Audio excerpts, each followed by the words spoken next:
ఈ నక్క సింహం ముందుకు వచ్చి, ఓ సింహరాజా, నీకోసం నా ప్రాణాలు త్యాగం చేస్తాను అని చెప్పి అక్కడ ఉన్న పిండి వంటలు మొత్తం తినేసింది.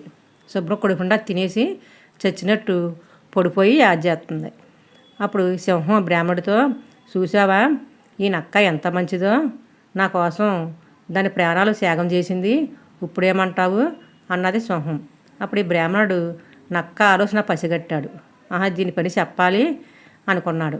అప్పుడు సింహంతో, ఓ సింహరాజా, నిజమే, నేను ఎలా తప్పు చేశాను, నన్ను క్షమించు, నువ్వు నన్ను చంపుకుని తినే. అయితే నన్ను చంపుకుని తినే ముందు నేను బ్రాహ్మణుడు కాబట్టి నీకు చాలా పాపం తగులుతుంది. ఆ పాపం తగలకుండా ఉండాలంటే నేను ఒక ఉపాయం చెప్తాను, అది చేసి నన్ను చంపు అన్నాడు బ్రాహ్మణుడు. అప్పుడు ఏమిటని అడిగింది సింహం. ఎవరైనా పేగులు తెచ్చి నేను మెల్ల వేసి అప్పుడు నన్ను చంపుకుని తింటే ఎలాంటి